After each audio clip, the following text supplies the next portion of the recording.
Are we live? We're Hello. live. We're live. We're not Good live. grief. We're Hello, live. everyone. We're not live. Live. Hello. Shush. It's your time you're wasting It with is indeed. the delectable, the delicious Martin Robinson. And the man with the medals, David Dido. There we go. So, how many medals You're have you got looking there? very snug in your hoodie, I'm Martin. a bit warm actually. I didn't realise it was going to be warm indoors when I came from outdoors. I've been outdoors and I Have come you? indoors. Yes, with my hoodie. You with your hoodie, yeah. Yeah. Which proudly declares your city of Landon. residence. Yeah. Sort of. Good. Yeah. There's more to it than that, but let's not worry. Let's talk about your medals. Oh, okay. Yeah. Some medals. They're just for taking part there, Martin. Oh, that's nice, though, isn't it? Right? That's No. all must have prizes, David. We don't want you to They feel must. excluded. No, and actually, last Sunday, I won my age category in a 10-kilometre race. Does that mean you're older than everyone else in your age category?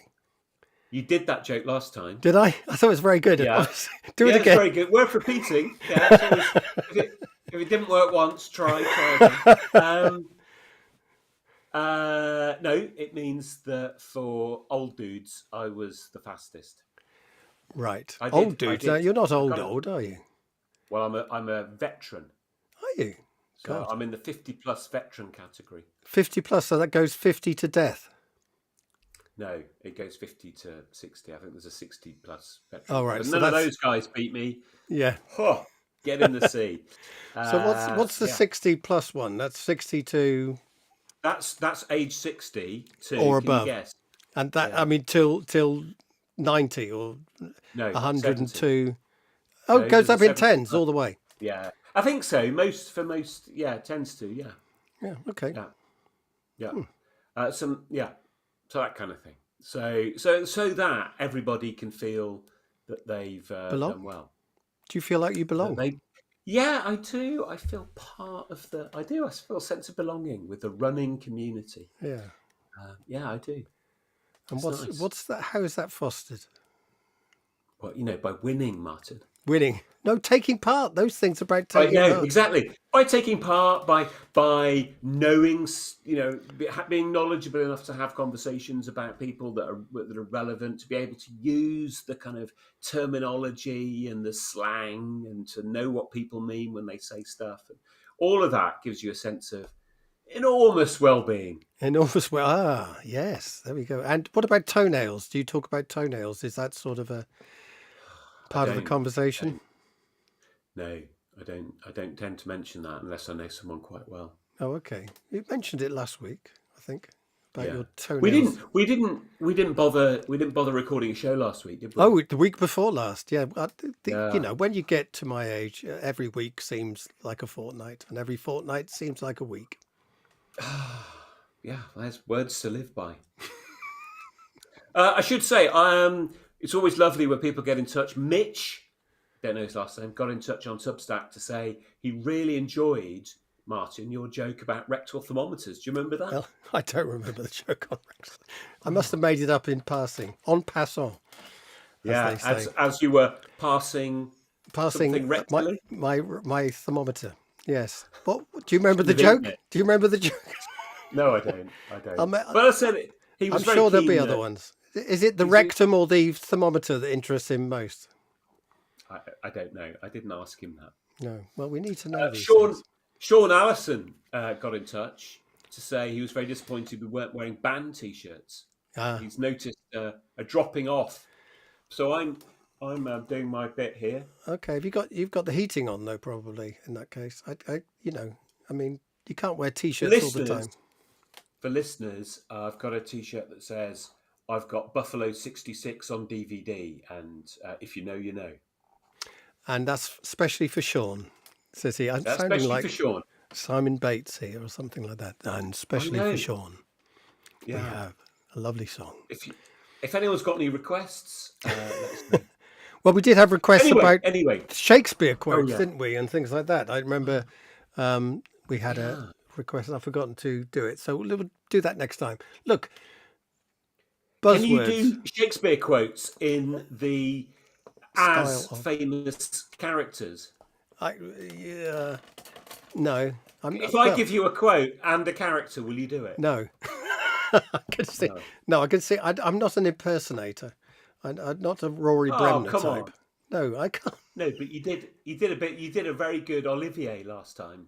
Well, yeah, Olivier, as people don't actually remember what he sounded like much, but I don't think it was Olivier. Okay. It was just me being actory. Look, anyway, look, let's get on. Let's Yeah, get yeah, yeah. on No, let's with get on. No time to waste. no Yeah, we're time to talking about waste. belonging, And all of you, and please, please, talking about belonging, it's your time you're wasting. Don't forget to you like belong and to the. subscribe, Yeah. and you can Think of the belong to this enormous. channel. Think of the sense of inclusion Yeah, and participation, and all the lovely things that you'll get from liking and subscribing and telling us how much you enjoy our conversations. merchandise. Yes, We haven't indeed. got any of that. No, of course not. We haven't got any Fuck's of that. sake. Sorry, But did I swear? you did. Your little logo thing that your daughter made. Maybe we could merch that up. We We could make could, like yeah, pocket squares.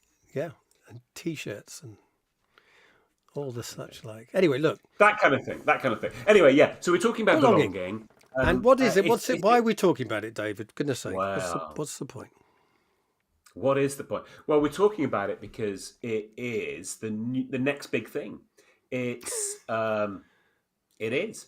It's the new Ofsted buzz phrase that's got everybody in a bit of a pickle. So, according to the latest inspection framework, we've got one of the evaluation areas is inclusion, and belonging is part of that. But also, there are these three lenses through which inspection is taking place. So belong, thrive, and achieve. And so inspectors will look at schools to see what they're doing in those three areas. So Right. belongs one, I suppose, equally weighted with achievement and thriving, whatever that is. Well, Maybe we should talk that's about another thing in thriving. itself, isn't it? So Yeah, it is. achieving, I take it Mm. that's all. Doing well at school. Is that data based or on Well, achievements? you're assuming, I think, that the belonging isn't data based. Well, I mean, before we even get to belonging, and what was the other one? Say it again. Thriving. Thriving. Yeah. Yeah, belonging and Yeah. thriving. I just think if there's a if you say school achievement, here's the P8 or whatever it is Yeah. for the school. Whatever. You've got a measure there that you can say, Yeah. oh, they're doing all right because this, and this. But Right. thriving and So what? belonging is a bit more difficult, isn't it? Well, the quantitative side of belonging is looking at things like attendance data, Okay. exclusions data, and any kind of well-being records, alongside the more qualitative stuff where inspectors will talk to kids and maybe teachers, probably teachers, Okay. about their lived experience of being in the school and what its culture is and how it makes them feel supported. And that will include children from SEND backgrounds and disadvantaged backgrounds and all the rest of it. And they've all got to feel that they're included and that they belong in a school community. Right. Okay. So if you find someone there must be in every community. I mean, someone who feels that they're right in the center of it, and others who feel that they're on the edges of it. I mean, isn't Yeah, that how I think communities work? I think that's exactly right, and that's the sort of thing that is going to inform the judgments about school, like how many children do feel peripheral to what's happening in school and what are schools doing about it. But I think the bit that we're maybe going to talk a little bit about is that there's a pretty good research base about belonging and what it Right. is assumed to mean and its importance. There's been some really major longitudinal studies which have looked at children saying that they feel a sense of belonging and then tracking how they perform in later life. And there's a very clear correlation between how much you feel that you belong and how well that you go on to perform in a variety of outcome measures, not just academically, but also socially. Right. And so that to that end, that seems fairly straightforward. And I think the missing bit of a lot of that research is what generates that sense of belonging. Why do some people feel that they belong? Is it just mood and vibes and atmosphere, or there is something more concrete at the heart of it? Are they looking at the types of people who belong, or are they sort of, Yeah. I Who? mean, Ofsted or the well, researchers? the researchers in the first instance, before we get to Ofsted, are they saying that there's, if you are a certain Yeah. type in a school, you will belong more than another type in a school? I think not it's not they're not necessarily making causal claims to that extent, but there are definitely researchers who look at children from um, non-mainstream backgrounds within their school's culture, and to look at the extent to which they feel that they belong to those communities, Hmm. um, as opposed to the experience of the majority.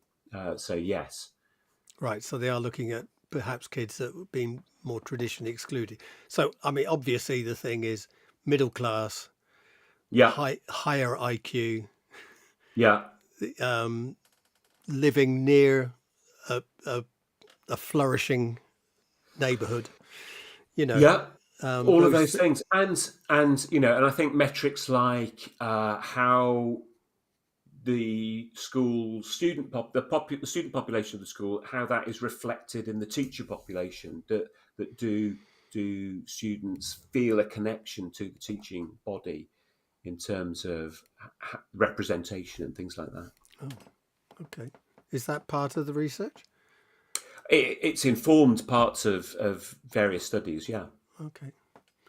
Right. So if you've got a school full of white teachers, which is pretty common, is that alienating for a minority of students who are from a different racial background? Okay. Maybe But there are some not schools, necessarily, but maybe.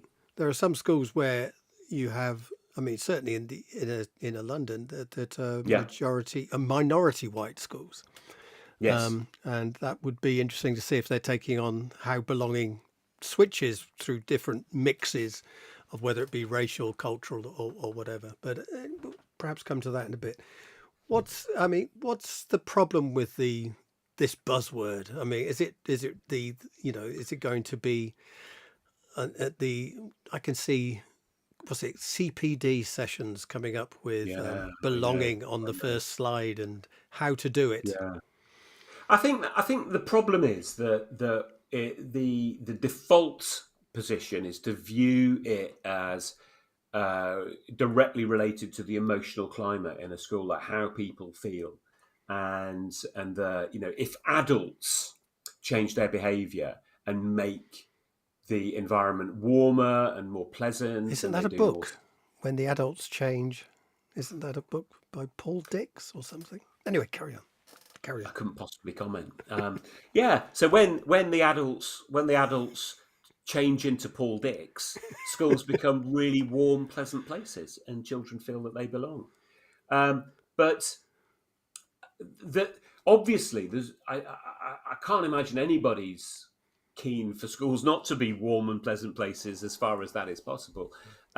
But just smiling at people, just trying to make people feel good, might not create the kind of sense of belonging that we want. I mean, I think maybe what we want to consider and to think about is not just, do we want children to feel, comfortable and happy and pleased to be there, but do they feel that they belong to the project of the school? Do they feel a sense of belonging with the aims and the purposes of what education is trying to prepare them for? And that's maybe a little bit harder to think through. Yeah, can we? I mean, I don't know if you go to certain restaurants or shops, certainly if you go to ones in America, that, customer service is at top of the list Mm, and everyone's yeah, smiling and greeting you in very enthusiastic ways. I don't know if it's the Brit in me that sort of is turned off and yeah, felt alienated by the whole thing, because authenticity is important, isn't it? Well, That, I mean, here's the thing: for curmudgeons like you, you're only going to feel a sense of belonging when people are a bit curt with you, aren't they? yes, scowling. What the hell are Yeah, you doing here? exactly. Yeah, bugger off. Well, You've that's got the part of it. Groucho Marx approach to this sort of thing, Yeah, haven't you? yeah, yeah. I mean, so how do you make people belong by being authentic and authentic to Yeah, yourself or authentic to the institutional self? I mean, that's another thing I at mean, another level. I mean, how do these things work? yeah, I mean, and what's so great about authenticity? If you're authentically a bit of a shit, Hmm. maybe don't be authentic. Maybe Well, fake it. yeah, Um, but then people would see through it. I mean, if this is would they? school. I mean, I don't know. All right, let's try it in a business Yeah, sense, or even just right. working in the school as a teacher. But let's Yeah, say you're yeah, yeah. working for a certain company, you've been there for 3 years, and they take you on away days to be, team building Oh, days and yeah. all this sort of stuff. To Obstacle make courses. to Yeah, make you feel part of the team and all yeah, that. yeah, I hate all that, and it makes me yeah. feel less and less part of the team that you try and make me belong in that way. I mean, Right. is that the danger in the smiling at children in the corridors, welcoming them all the time, being overly um, Yeah, but even the school uniform, of course, is part of yeah, that, isn't it? To say yeah, you yeah. It is. belong Yeah, to this school yeah. and the school song or whatever And we they have have. esprit de corps. Yeah. Yeah, absolutely. Yeah, pride in one's institutions. Yeah, so all of those things are present in this idea of belonging. And you're right to say that grinning inanely at children is not necessarily going to It convince might them that this frighten is them. a place for them. It might well frighten them. Yeah, it might well frighten. But obviously, this is against the background of schools really struggling with getting children through the doors, Mm, attendance dropping, persist. Certainly, there's a the category of persistent non-attenders is increasing, and I think that the energy that schools put into the relatively speaking small numbers of children who are persistently not attending is exhausting and means that there's less time and space to think about the children who are there, mm. who are maybe missing, like a day here and there, and they're not maybe getting as much attention and as much work being done around what's their sense of belonging as the ones who aren't there, and that's really tricky. The people who are at the extremes are always have a tendency to suck up all the available oxygen. It's also, isn't there, with belonging, is who doesn't belong and Mm, them and usness about it that has some sort of. I mean, schools use this in terms of we're better than the school down the road, or whether it be in right. sports or other Yeah, competitive ways, but also within the school through houses and things like that. You yeah, belong to this house and we're better than that house and that house and that house. So some sort of yeah. internal competition to spice things up a bit. I don't know if, yeah, that seems quite hollow, doesn't it? Sort of house competitions in schools. I don't, that maybe there are schools that do that really, really Well, well. But even attendance. Well, some schools do it by school year. yeah, and You know, tutor group and that yeah, kind of thing. So you're letting down your team yeah, if you yeah. have a day off, all of that kind of stuff. Yeah, they do. When I was at school, Martin, I'm just going to drift into anecdote. We had a school directly over the road from us. And my school was a Catholic school, and we all got bussed in, sort of oiks, into this little village. And the school over the road had, sort of posh kids from the village, and there was very little contact, surprisingly, between these two schools, which are neighbours. But there were always rumours that we were going to have a fight with them Fight. after Yeah. school. More of I that, know, and perhaps. and yeah, so a rumor would go round, started goodness knows where, that there was going to be a fight after school, and we'd all plan to meet at a place. And on various occasions, I joined the group of people who were going along to the fight, and nothing ever happened. No one turned up. Uh, you know. I know, I mean, I know. we've got to a Shame. point now in this whole belonging thing to perhaps organise mass fights between schools might be the Yeah, way forward. It could be. I think that would encourage certain people to attend more often. Maybe not people we want to attend, but there we are. Well, no, there, you know, Oh, so some oh, shouldn't belong. That's an wow. interesting side movement there. Right. So you've written something about the whole thing of Belonging. belonging, and you've put it down there, and the point of view from language or shared language, Yeah. shared knowledge. Do you want to Yes. expand on that? Yeah, a little bit. So I do think that shared knowledge is the foundation of belonging. So that when we kind of know the same stories, we know the same things, we know the same structures, we can predict how to behave because it's something that we're used to. Then that is a really important part of how a community organises itself and how we become part of that community. And the one particularly distinct part of shared knowledge is shared language. Now, obviously, the vast majority of the schools in certainly in the UK are English medium schools, um, and we have this expectation that the vast majority of students either come being fluent in their mother tongue or as second language learners pick it up from their environments relatively quickly. But we fail, I think, to consider the fact that the business of schools, the academic process in schools, is conducted in academic English. And my little mantra, a little phrase that I find myself using a lot is that if we want children to be academically successful, they need to be fluent in the language of academic success. And some children, and you were characterizing them as, middle class, more intelligent, those children are more likely de facto to have a degree of fluency in academic English despite anything that happens in the school.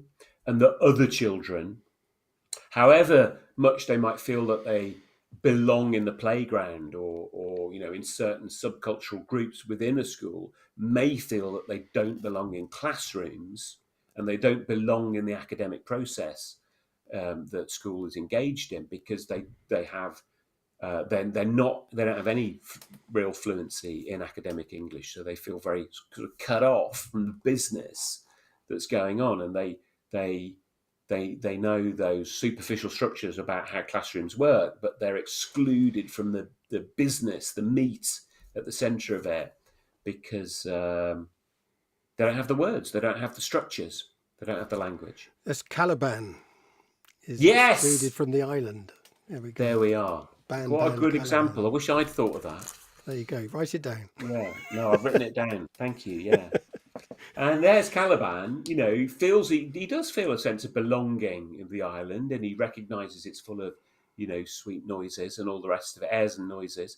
I think I might be paraphrasing there, but he's excluded from the incomer culture of Prospero, isn't he? And all of that, and he can't join the society that Prospero and Miranda are building without him. So that, I Yeah. mean, without going into the Tempest in a big way. Yes. So Right. Yeah. Sorry. Yeah. no, but it would be great. But let's No. not. Let's Let's not not. do it. And then, no, let's not do it, because for those listeners Yeah, that don't have a we shared knowledge of the exclude. Tempest, they're going, "What the bloody hell is this?" Come on, Um, keep up, listeners. quick, read the We're not going to Tempest talk before we. down to You you. can always stop here, read the Tempest, and come back. Yeah. Pause us. Get a quick summary. Oh yeah, yeah. Um, No, but if we, what Get your about the York kids notes. who haven't got Yeah. the language, Yeah. haven't got the words? I mean, is it to do with? I mean, they're good at sports, they're good at drama, they're Mhm. good at Mhm. woodwork. I'm getting old school, but Yeah, you are. the days when schools taught the arts and, and taught woodwork and things like that.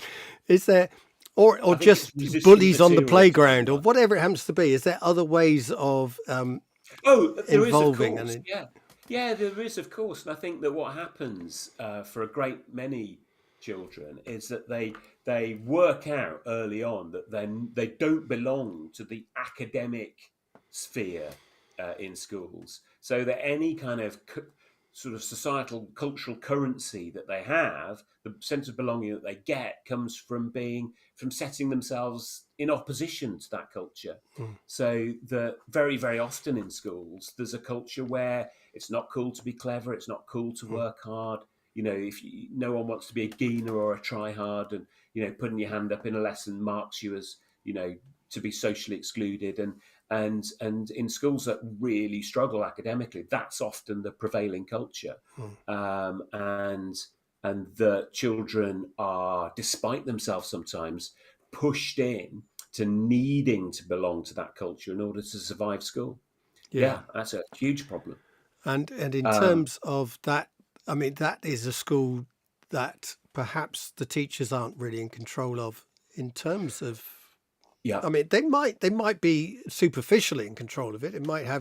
It might have simmering resentment underneath that going on. Yeah, well, and there'll always be some teachers that sort of rule their classroom with an iron fist and sort of Yeah, make.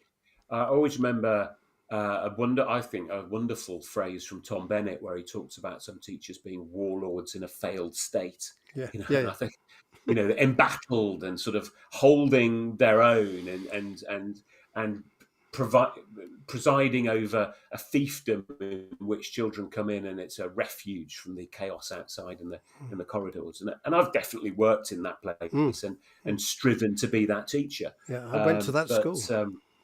yeah, right, uh, yeah, and I think that the that children are very good and instinctive at recognizing environments where the culture is different, and that as adults we can't be part of the peer culture, but we can set to a great extent some of the cultural norms of peer cultures, and we can communicate in very, very clear and effective ways what it means to belong in this classroom and what's acceptable and what's not acceptable, and we can Okay. do a lot around that. And let's expand the word means into meaning itself. Yeah, How do we get the meaning behind this? Now you talk about meaning in language terms yeah, and but also cultural terms. yeah. How does how do we find belonging, the meaning of the word in terms of the academic language, but also the cultural language of a school?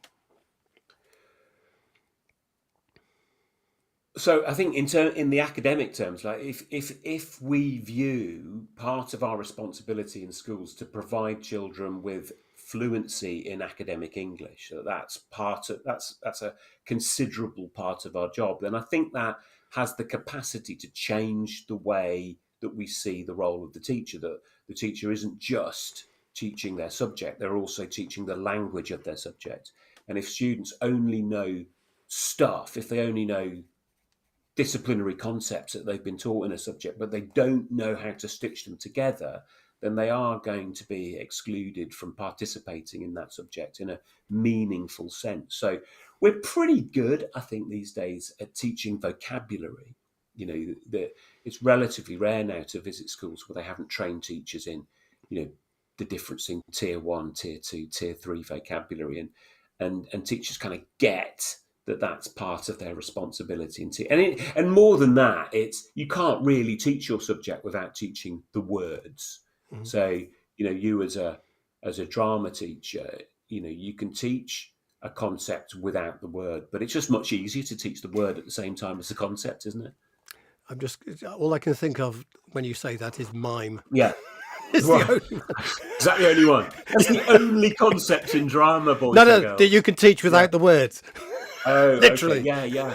Well, no, and I But think I think but that's a really. I mean, I've always sort of issued a challenge at schools that I visited that that saying that language is the primary mode of operations in schools, in classrooms. But I'd really love from here anyone who's developed a method of mime to conduct their lessons. I once But taught a no whole one's. lesson without speaking, so I can talk I about that. I did that. I did that too, and it was bad. Mine was superb, but of course, Yeah, mine was slick. It was a great performance. It looked really cool, and I had a sign up explaining why I wasn't going to talk. But this was back in the uh, bad old days when we weren't supposed to tell What were kids you anything. teaching though? I was teaching Oh, I mime. can't remember. What were you teaching? Yeah, exactly. Exactly, Martin. No one knows. I mean, at least I was teaching the right concept Yeah. at the right time. No, I Okay, wasn't look, doing that. in terms of, I mean, language and things like that, can we go back a Yeah. bit? Because I've got the, Yeah. saying Let's about go back a bit. that we're trying to some way to make the idea of belonging something Yeah. rational, Yeah, something. because we don't want children to feel that they belong to some kind of chaotic culture in the school. We want them to feel that they belong to something meaningful and valuable and purposeful, don't we? Yeah, we'd agree on that, and I think that that's part of what the whole thing is about. But isn't there a danger in what you're saying here that this is the way of explaining what belonging is? That there's It's something a way. rational and there's something measurable about it. There's something that you can say, well, language is important here, this, that, and the Yeah. other, which is a very rational way of Yeah. seeing the world. Okay. But if we go But you've back, got an irrational way. we got an irrational way. Well, I mean, Yeah. with the danger of becoming a sophist, Yes. and I want to take us back to Protagoras, Not the guy with the triangles. not the guy, H-squared. not the guy in the orchestra, not or the mathematician. No, not Pythagoras. Protagoras. Protagoras. So this is one of Plato's dialogues, isn't it? Where It is. Well, old Socrates wanders around, and it's So the idea about what is it to be virtuous, or what is it to be excellent, or what is it to be good. These things. and am I right that Protagoras felt he could teach anybody to be virtuous? Well, and until Socrates comes along and Yeah. sort of tears the whole thing apart by asking him, questions. If we actually talk about belonging and Yeah. we ask a lot of questions about it, we can Yeah. tear the whole thing apart, can't we? Can we? You be Socrates. Go on. Well, what is it to belong would be the beginning of the conversation, and you would say, well, it's to Yeah. belong is to be able to speak the language of the island, so to speak. Right. Yeah. And then he'd say, right, what about someone who doesn't speak? Do they not belong? Well, no, in a very meaningful sense, it's very hard for them to have a sense of belonging, isn't it? I'm thinking about. Well, hang on. Okay. Yeah. And then you come in. Oh, What sorry. is a sense of belonging the same thing as belonging? And we can continue on this way, and we can tear apart every damn thing that's said. Also, it's something that's underneath the whole of the education. We use loads of terms that we seem to agree, and then if you go into them, you can take them apart so easily. I mean, what is it to know something, for goodness sake? We can do the same sort of Socratic dialogue on that and take that apart. Yeah. So how do we actually take something that has a hugely irrational side to it, which is the emotional side, the feelings about what it is to belong, and try and make any sort of sense of it in any way that from an Ofsted inspector's point of view, but this is the government inspector coming in, trying to sort of judge whether there's such a thing as belonging. Well, I don't know if they can actually do it. I think it's not going to stop them, Martin. It's not going to stop them because that's their job, but it's going to Yeah. be hugely subjective. It is going to be hugely subjective, but it was ever thus. Yeah. No, I mean, yeah. if we, the whole sort of raison d'etre of inspection is to move beyond the objectivity of just looking remotely at the data, and it's to try and make that data more meaningful by having conversations and being present in a space and trying to get a sense of what an institution is adding to the data that you can look at. So subjectivity is baked in, isn't it? It's baked in, except that there are a few judgments at the end of it that affect how a school is seen. I mean, these Yeah, are... and I think that's the abiding problem with the inspection process that we've got, is that there's a pretense of objectivity, that we pretend that when a school is one of these new 5 categories, I can't remember them all off the top of my head, that that it's true, and it's not, they are this and not that, and the no mistakes are made, and we all know that's not true, and But we all also, it's know, going to be taken on by your pre-Ofsted CPD, someone coming in yeah, and saying, this is, and you talked about it earlier, the first slide, this is how to make you yeah, work as a belonging school or a school full of yeah. belonging You can people, just see it. The CPD sessions write themselves, don't they? Yeah. I mean, it's going to be Yeah. a crazy, crazy You thing. can So, just imagine all the role plays that were going to be done in the name of belonging. Uh, do you belong? No, not no. even, he hasn't even turned up for the interview.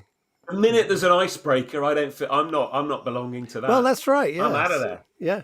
As soon as we get up and shake it down, yeah, it falls apart. Look, in terms of belonging, is this also, do we actually go beyond belonging to a school and talk about belonging to the curriculum, belonging to a nation, the idea of a national curriculum, and how these things that we learn together matter to us all? Is there some sort of the great tradition as Well, it's funny you should say that, Martin, because we've been having a look at a Civitas report, haven't we? Which is called "Renewing Classical Liberal Education: What It Is and Its History." And obviously, you're our resident expert on classical liberal education. or liberal What is it, education? Martin? What's Yeah, liberal what is it? education? Well, deep down, I mean, the idea of a liberal education is with the idea of liber, freedom, the idea of Mm, an education for freedom and for free people, for the mm, formation of freedom as well, so that you can be free of your teacher, not yeah. not part of so you don't come out. It's the opposite of being brainwashed, if you like. It's the Okay. opposite of just putting things together to pass the exam. It's more like we put Yeah. things together to question the society in which we're in, or to be free of it in some ways, but also live freely within it, and that becomes Mm. an important part of it as well. That's quite niche, isn't it? That's just, that's all very well for the posh kids, but what do people at the sharp end need, Martin? Do they need Oh, are any of that that's why nonsense? you had vocational education. Yeah, you know I know. the leaders, the free thinkers can be it's when Yeah, you actually spread the liberal education to the workers that societies fall apart, because the workers realize that they're being exploited, brothers and sisters, yeah. by the Plato certainly bourgeoisie. wasn't keen on any of that, was he? Well, he was quite good at exploiting people around him, but from a different perspective, from Yeah. the poor, dishevelled point of view, moving from house to house, sleeping on people's. I was going to call No, them that, sofas. They weren't quite no, sofas, but but you know what I mean. no, but Plato wasn't a fan of educating the masses, was he? No, I mean, as soon as you do that, you're into a losing place, because your society will soon collapse around you. No, but this is the important thing from Tawney onwards. Bathing in the waters of knowledge. The important thing about giving Tell us the about liberal Tawney. education. Tawney, Reverend Tawney. Yeah, come on, tell us about him. He said, well, he's a founder of one of the great philosophers, if you like, of education, who wanted to say why the great unwashed should be educated, and the importance of having this sort of freedom of thought and freedom of, and And what was ability his to read. argument? That we should be washed in the rivers of knowledge. That Mm. we should not be kept Take away from me it. to the water. Yeah, It's all kind of that, and this yeah, this yeah. this this Okay, kind of thing. So but I think he was wrong, Martin, was he? no, not at all. Absolutely, is what Right. should be, because people should be educated to in the knowledge of not just their society and culture, but also the cultural Yeah. history, and be able to take part in that culture at a. Right. And but the trouble is when you start to try and work out what culture is, and that's when it Yes. becomes far more complex of an idea. Ah, and that will take you. If I know you, Martin, at all, that'll take you into Raymond Williams at the drop of a hat, won't it? It will do very nicely. Yeah. So So with that in mind, what you set out there, the lens through which the Civitas writers are viewing the problem is that they're saying increasingly over the last few decades, education is much more utilitarian and narrow, and it's all about sort of focusing on what's going to get you the best, highest paid job, and the one of the reasons for people not doing the arts is because everyone understands that there's more economic value in STEM, or certainly in uh, science and maths, maybe not the other bits. Hmm. And so the full circle of human understanding, the humanities and the science and the arts and ethics and philosophy have gone by the wayside. They're seen as luxuries, but actually they should be the right, the entitlement of every child, Yeah, and and that's the because argument they want to make. yeah, and it's a cultural heritage.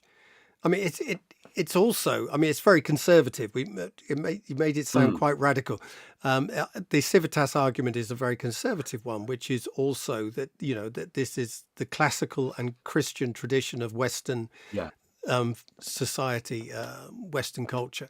So it's more. If you look at Civilization from Kenneth Clark, that yeah, great series in yeah, 1969 or something like that, yeah, yeah. which is You can it's stream it available on on YouTube. YouTube, folks. Yeah, Yeah, yeah, yeah, it yeah. is, and And it's very kind of it's. I mean, I'd really recommend people to watch it. It's kind of it's a bit of an interesting watch because old Kenneth Clark is not he doesn't present in the way that people do today. He's very stilted, isn't he? it's very patrician. I mean, this is, and Yeah, yeah. it's also, this is what's good for you. And I think about Mm, this is what Michael Gove and Nick Gibb sort of tried to put into the English national curriculum is the best that's been thought and said. This yeah, idea, yeah. Arnoldian idea that we should teach this stuff. But this is about belonging. This is Mm, about, and whether you walk down the street now with a Union Jack flying from the lamppost or a St George's yeah. Cross, this is the arguments about what is belonging is quite salient at the moment.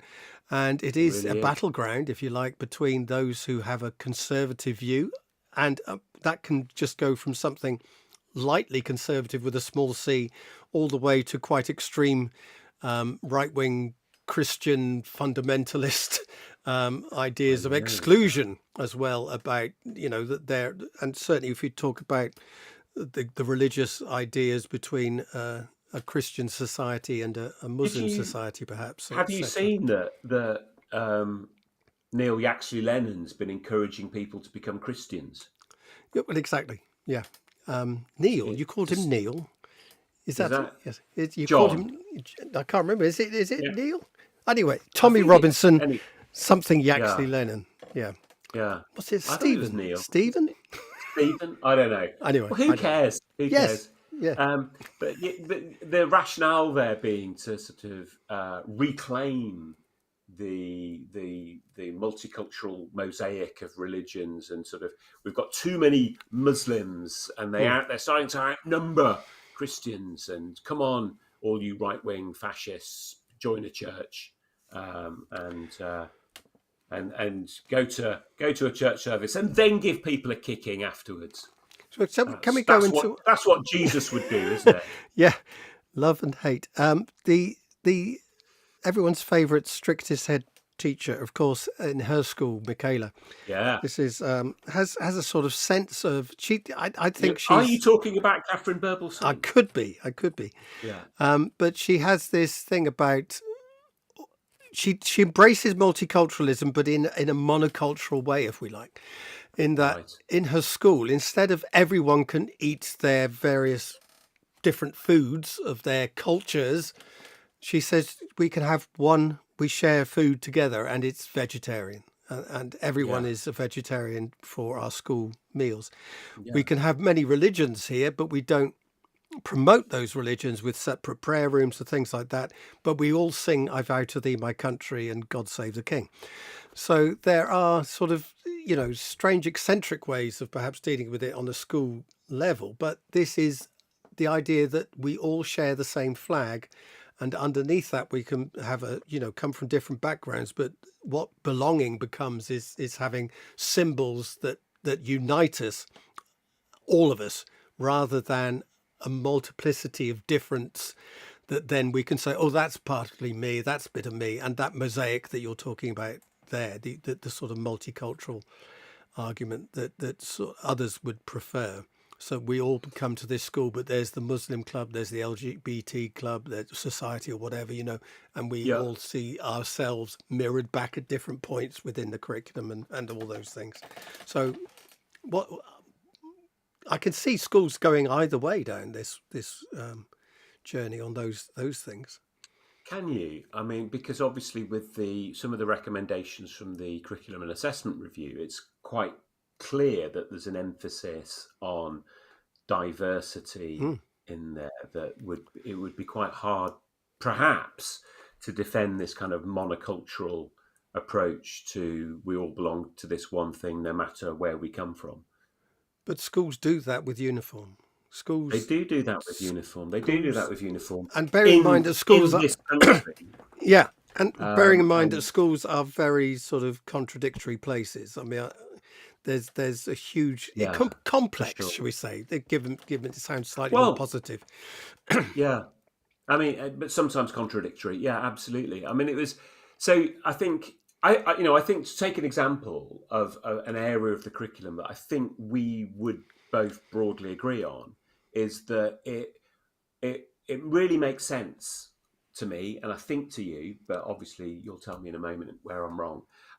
To teach children about the British Empire and to give them a sense of why is this country the way it is today? How is it? Why are different people represented in the way that they are in this country? And that the fact that that's all a legacy of empire, and that the fact that Britain at one point ruled this the largest land empire that the world has ever seen has had all of these consequences. Many of them negative, perhaps some of them positive, and we should look at it with a critical light, where we know stuff about it and then are able to make informed judgments about the world as it is today based on what happened in the past.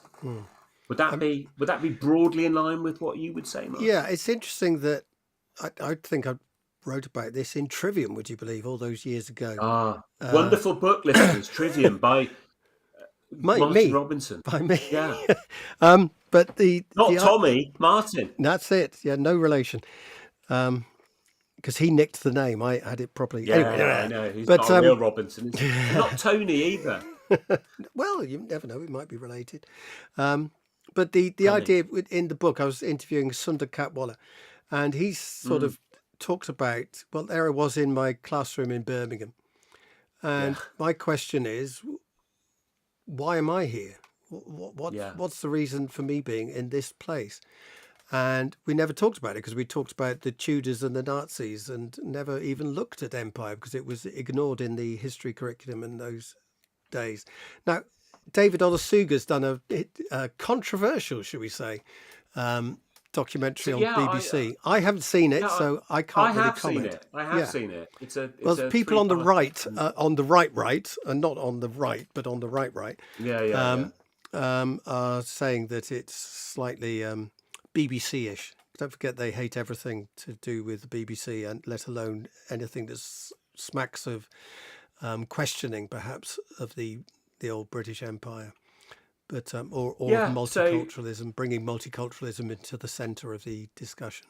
I think it's pretty. I've got to say, I think it's pretty even-handed. It really reminded me of a great book I read a few years ago, Empire Lands by Safdan Sangera, which it starts exactly the same way as you were just describing. He I think he went to a grammar school in Wolverhampton and was asking that same thing, like why am I here? And nothing that happened in school gave him any kind of sense of how that happened, and that.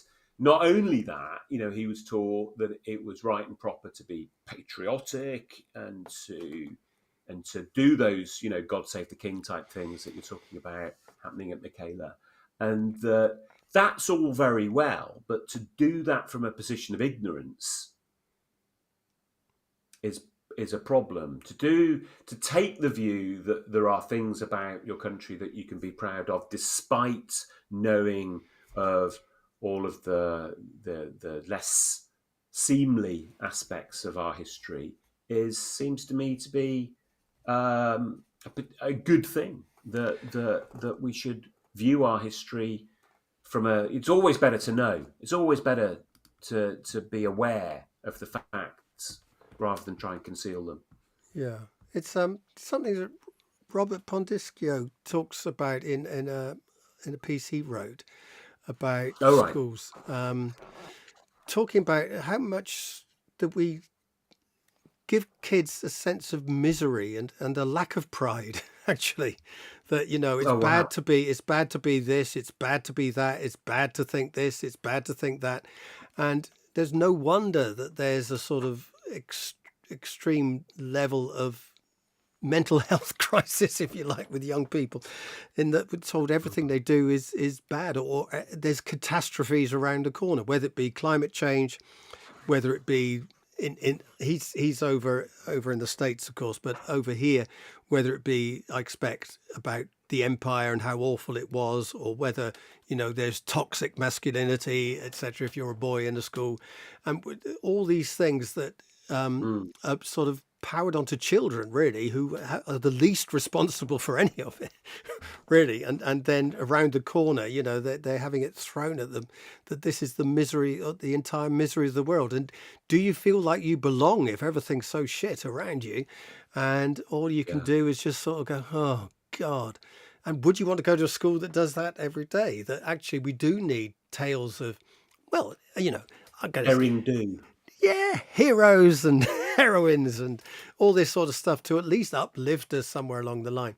But yeah, I think we do need an extensive look We at need empire, Marcus, but it's don't not, we? and it's not. Yeah, I think it's something that forged a lot of the nation that we have around us now. Whether it even be just the Industrial Revolution, the extraordinary growth, economic growth, and urban growth that happened through the Victorian era. And also the stories of, why am I here?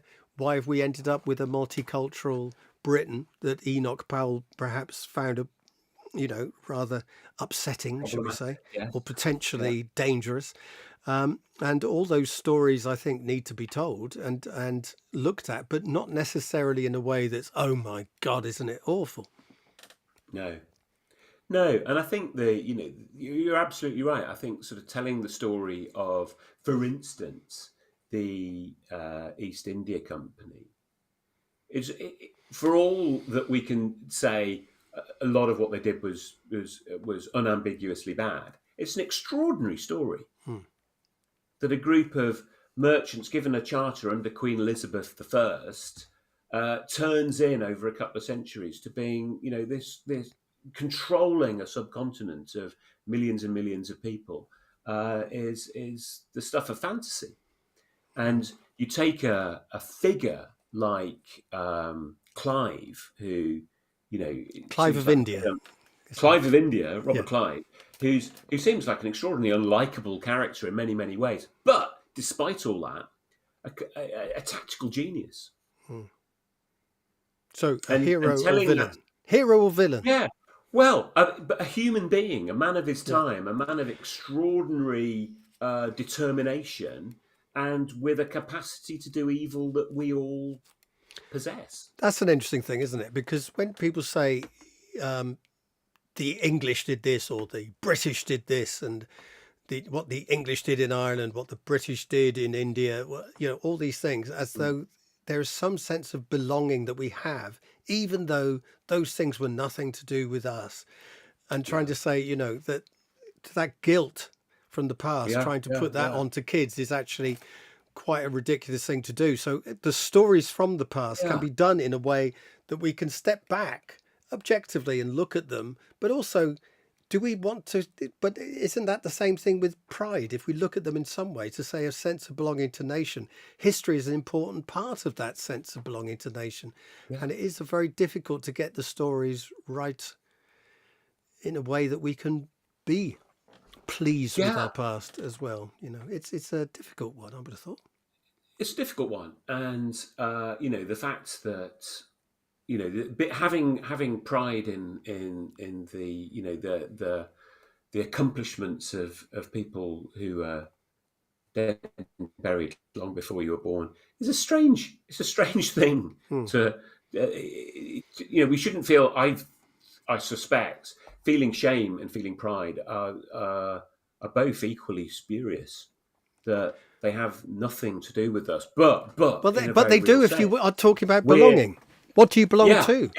right. So we benefit in this country. We benefit from all of that stuff that happened, whether we feel shame or pride about it, whether we're angry or excited by it. We're living in a society that benefits from the wealth produced by running this huge empire and Hmm. this huge trade network, and through the exploitation of other people. That even though we can say, we're not doing that anymore, and thank goodness, the life that we have here is a result of what's gone on, and we belong to that. And that's true of people from all sorts of different origins. Hmm. That And it's something that that schools we're all try. benefiting. Yeah, and it's something that schools try to engender on an institutional basis, with school photographs going back years, Yeah, on the corridor, or yeah. here's blah blah blah was taught here, they and they come back on speech day, Mm. if school has such a thing, to talk to the children, or even on a careers I day. I became the yeah. greatest estate agent in the southeast, blah blah blah. Some sort of pride I in ex-pupils, I visited the my alumni. school last year, Oh, here we and go. yeah. In the PE department, they've got photos of when I was. There are none of me, Oh, but there were photos from when was at school, yeah. and I think that's because at the time that I was at school, I went to school with Lee Sharp, who used to play Uh, for England yeah, and yeah, yeah, Manchester United, and he's probably the most famous alumni of my yeah. school. And even though all of the personnel have moved on, these photographs of him at school with other, obviously, inevitably with other children that I remember being there, are a point of pride, and Well, a, and that's a, and a, and a, and a, and saying to the current crop of students, this is the lineage which we belong to. This it's is interesting part because of who my you are. my school would have, I suppose, the most successful person my school ever had was Theresa May. When Ah, it was yes. that's when it was a girls' grammar school before it became a comprehensive. And the second most, it's probably Supergrass, the band Supergrass. So there you go. So we go from Theresa May to Supergrass by You were and and somewhere in the middle. and I'm, well, perhaps more on the further end of the Supergrass side of things than the Theresa May No, side of but things. No, I chronologically in know the what you. middle. Oh, chronologically Yes. closer to Supergrass. Funny enough, I'm, I like to think they're getting old now. They're Yeah. getting old. You might like to think that, We but are I think, young, no longer. yeah, Yeah. keep our teeth. So come on, Yes, let's absolutely. sum it up.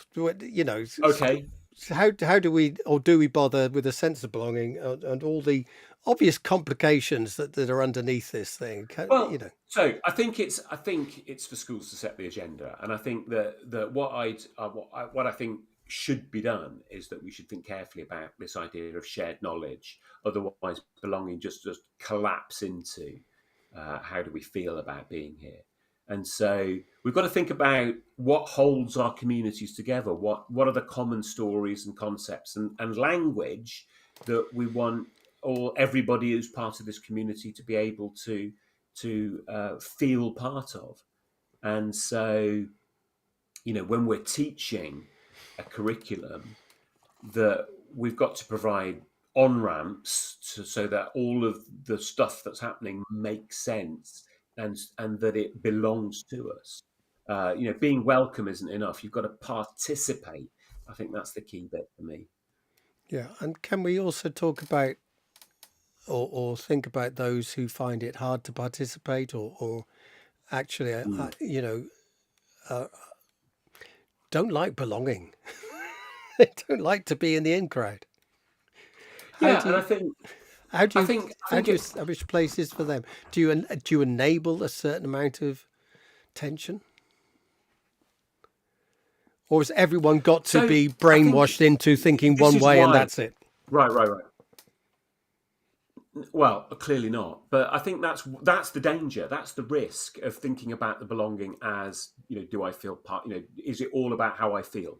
Hmm. And that if we can create communities where we can disagree agreeably, Yeah. where we can find our tribe, where we can be different, and that there's a consensus, but there's also room for alternative points of view, but we share enough, and we're able to participate enough that the whole thing works. That's I think the key, and that's why I think it needs to be about shared knowledge, shared language, Hmm. to make it meaningful. And some sort of shared belief in the importance of the institution, in that it enables us to be different within it, perhaps to such an extent, a bit like the parliamentary sort of belief, perhaps sitting in the House of Commons, you have Sultana and Corbyn next, just behind Farage and Tice. There's something there that they at least come together under the institutional Yeah, blanket. I'm sure those four drink together regularly, don't they? In the I House don't of think Commons even bars. even Corbyn and Sultana don't tend to get on, as far as I can establish, and I'm not sure Yeah, Tyson and Farage do either. But I'm pretty sure they don't. but there's within the tensions that they all have, it's quite They're all interesting. They part can of come something. together. They're all Yeah, part of something, and obeying the rules of it within reason. They to sometimes a will push degree. it, Yeah. but will push on other occasions. But there is an agreement there that the institution itself is important, Mm, and yeah, perhaps that absolutely. can be a model for us all. Oh, green leather benches. I That's think what we more need. of those. Yeah, I quite like that. Yes, I'm sure you do. Mind you, I'd prefer, if anyone's out there, they want to make me a lord, I wouldn't mind that either. Mm, okay. Well, you heard it here first. So I don't know. Can we just nominate? I think we can. We can sort of put you forward for the Please for do. the birthday Yeah, honours list, can't it's we? only So it's only Martin. down the So road. what would you be lord of? Lord Lord of what? Lord of all I survey. Okay, you're going to do that, are you? Not Lord Greenwich or something Lord like that. Greenwich, Lord. I don't know which one, or even Tottenham Hotspur, Mm, Lord of Tottenham Hotspur. I yeah. belong to. Okay. See, I belong to a football club. There you go. Here you go. There we go. Where's my? Says he trying to Oh get up. dear. Tottenham Oh, Hotspur. Tottenham Hotspur. Tottenham Hotspur. There you I go. love that I nearly London's fell more over there. prominent than I know. Bless you. Don't make him stand up. Good Lord. Where's your Zimmer frame?